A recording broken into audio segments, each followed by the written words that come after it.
Bonjour, je m'appelle Joël Fleury, je suis oncologue et onco-hématologue au pôle Santé République et je suis aussi président de l'association l'Oasis des Dômes dont la principale mission est de financer des soins de support pour les patients atteints d'un cancer.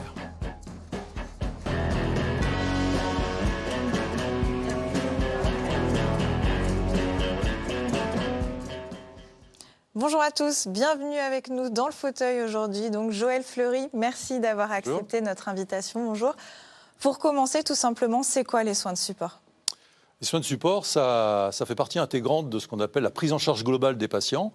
Alors la prise en charge globale, c'est quoi en cancérologie ? C'est traiter la maladie, traiter le corps malade, et deux, le prendre soin du patient de toute la dimension psychologique, sociale, mentale. Donc en fait, finalement, les soins de support, ça va englober tout. Et dans la dimension médico-technique, ça va être de gérer les toxicités, de gérer les symptômes de la maladie et les toxicités des traitements tels que la chirurgie, la radiothérapie et la chimiothérapie. Et le prendre soin, c'est tout le côté psychologique, c'est les soins de support, c'est les soins de bien-être. Et c'est là que notre association intervient. Et donc c'est quoi ? C'est des esthéticiennes, c'est des coiffeuses ? Ce sont des socio-esthéticiennes, une masseuse bien-être, 2 art-thérapeutes, une neuropsychologue qui anime des ateliers cognitifs, 2 coachs d'activité physique adaptée et une sophrologue. Et qu'est-ce qu'elles font en fait avec les malades ? Eh bien, disons qu'il y a parmi ces 9 professionnels que nous finançons avec l'association, 6 qui interviennent dans l'hôpital de jour et en hospitalisation, c'est-à-dire auprès des patients pendant leur traitement. Et pour les patients, c'est vraiment une bulle de bien-être. Ça les déconnecte un petit peu de la réalité ambiante dans laquelle ils sont. Et franchement, c'est que du bonheur. Et ça leur change radicalement leur vécu de la maladie et du traitement. Et justement, en tant qu'oncologue, est-ce que vous pensez que mieux vivre son traitement, mieux vivre sa chimiothérapie, ça permet de mieux guérir ?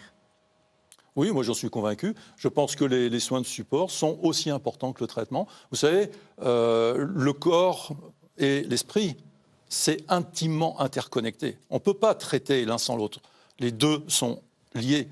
Et c'est pour ça qu'il faut absolument... On ne peut pas se passer de soins de support. Donc ces femmes ou ces hommes, pendant leur traitement, ils ont bénéficié, par exemple, de massage du cuir chevelu, etc.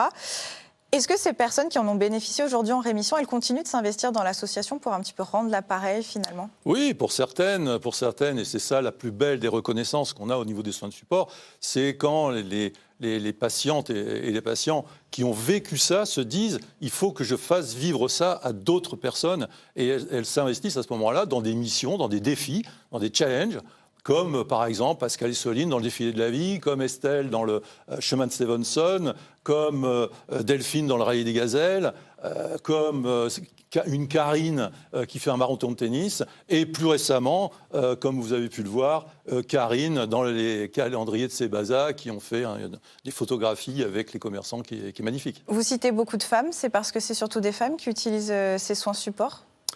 Alors, ce sont les femmes qui s'en saisissent le plus. Ça, c'est clair que les femmes sont beaucoup plus demandeuses que les hommes. C'est vrai, il est vrai qu'il faut le reconnaître. Et les femmes sont beaucoup plus actives. Et les femmes atteintes de cancer du sein particulièrement ? Alors, effectivement, pourquoi ? Je n'ai pas d'explication rationnelle. Alors maintenant, c'est vrai que le cancer du sein, c'est quand même le cancer le plus fréquent. Ceci peut expliquer cela, oui. Vous êtes président de l'association depuis 25 ans. Vous, qu'est-ce qui vous a donné envie personnellement de vous investir, en plus de votre travail en tant qu'oncologue ? Mettre du rose dans la grisaille, si je puis dire. C'est-à-dire essayer de donner de la joie. L'oncologie, ce n'est pas une spécialité triste, contrairement à ce qu'on pense. Il y a beaucoup de joie à partager, beaucoup de joie à donner.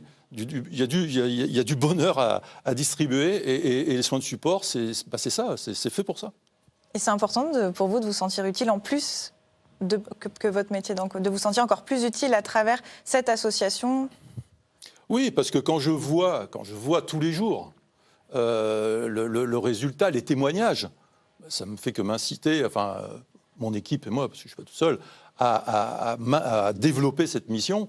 Quand vous avez une patiente qui fait des séances d'art-thérapie à chaque séance de chimiothérapie et qui vous dit « Docteur, je ne viens pas en chimiothérapie, je viens peindre », ok, voilà, c'est que du bonheur à entendre ça. Ou quelqu'un qui vous dit « Je suis content de venir ». Je suis content de venir. C'est énorme. Merci.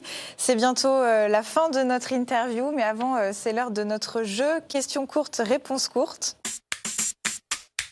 Alors, Joël Fleury, quelle est votre passion en dehors de votre métier ? La lecture, surtout la philosophie, j'adore la philo.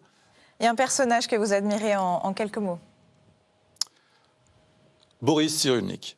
Boris Cyrulnik parce que c'est lui qui a créé le concept de la résilience.